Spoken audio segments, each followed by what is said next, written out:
माँ बेटी की नासमझी। नमस्ते दोस्तों, मेरा नाम हर्ष है। मेरी उम्र 24 साल है। मैं पुणे महाराष्ट्र का रहने वाला हूँ। मेरी कदकाठी सामान्य है, पर ऊपर वाले से मुझे काफी मदद मिली है। ये कहानी मेरी सत्य जीवन घटना पर आधारित है। मुझे ये कहानी बनाते हुए बहुत शर्म महसूस हो रही है, पर मैं करूँ भी तो क्या। मुझे अपने दिल का बोझ हल्का करना है। आज मैं फिर से अपनी पिछली कहानी गलतफहमी में माँ ने मुझे करवाया का आगे का किस्सा सुनाने के लिए हाजिर हूँ।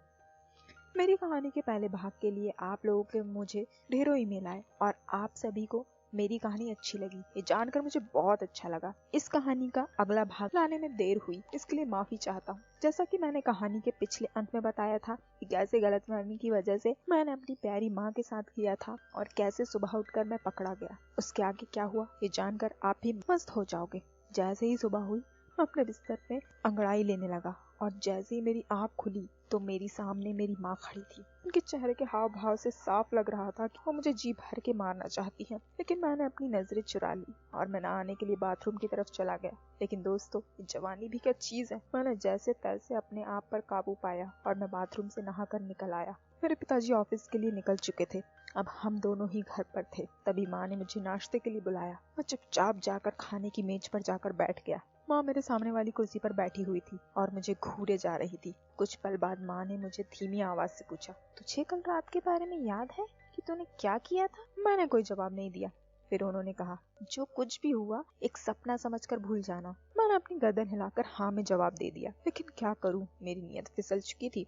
उन्होंने इस समय वही पहनी हुई थी और उनका मुझे अपनी और चुंबक की तरह खींच रहा था। मेरा जी कर रहा था उन्हें पकड़कर यहीं अब समझ जाओ। मैं जैसे ही अपने मेज से उठा, मेरी माँ ने उसे देखा, लेकिन उन्होंने नजर घुमा ली। मैं अपने कमरे में चला गया। थोड़ी देर बाद मैंने सोचा कि अगर माँ को अच्छा नहीं लगा होगा तो वो अब तक पापा के हाथों मेरी पिटाई करवा चुकी होती। ये सोचते ही मेरा मूड बनने लगा और मैंने एक बार फिर से माँ को मनाने की कोशिश करने की ठान ली। उस समय माँ रसोई में खाना बना रही थी। उन्होंने काले रंग की साड़ी पहनी हुई थी और अपने काम में जुट गई। पानी पीने के बाद वो बोली, मैं तुम्हारी माँ हूँ। मैंने नासमझी की एक्टिंग की और उनसे कहा, माँ मेरे पजामे में कुछ तो हो रहा है। वो बोली, मैं तुम्हारी माँ हूँ। मैं बोला, लेकिन जो खड़ी है उसका क्या करूँ, आप ही बताओ। उन्होंने कहा, चलो। वो मेरा हाथ पकड़कर मुझे ले गई और उधर वो बोली, ठंडा पानी डालो। मैंने वैसा ही किया, पर कुछ असर नहीं हुआ।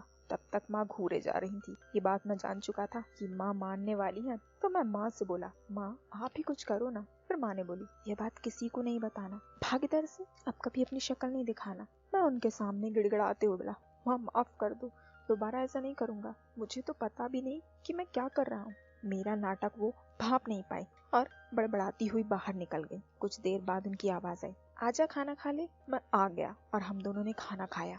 फिर दोपहर की नींद के लिए सोने चले गए। आज माँ दूसरे कमरे में सोई हुई थी, लेकिन मेरी भी जिद थी कि मैं आज कर रहूंगा। मैं माँ के कमरे में गया और देखा कि माँ अपने बेड पर सोई हुई थी। माँ शायद नाराज हो जाती, इसलिए मैंने तरकीब लगाई।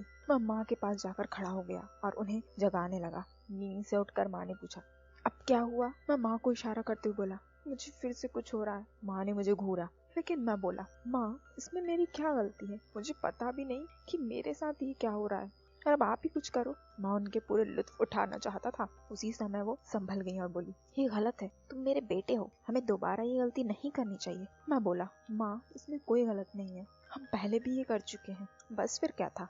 फिर गेम शुरू हुआ और फिर खात्मा होने का नाम ही नहीं ले रहा था। सच कह रहा हूँ दोस्तों, मैंने माँ से कहा, माँ आप तो हो गई, मगर मेरा क्या? अब इसको कैसे शांत करूँ? अब तक मैं भी ढीठ बन चुका था। वो बोली, और क्या करना चाहता है? मैं बोला, आज आपकी रजाई में सब कुछ चाहता हूँ। वो बोली, हरामखोर, नहीं माँ, साले शर्म कर। मैंने कहा, बस अब और नखरे मत करो। वो बोली, साले अपनी माँ की मजबूरी का फायदा उठा रहा है, लेकिन ये आखिरी बार होगा। माँ मस्ती से पागल हुए जा रही थी। माँ की इस बात पर मुझे शक हुआ और मैंने उनसे पूछा, इसका क्या मतलब हुआ माँ? क्या आप पहले भी किसी और से?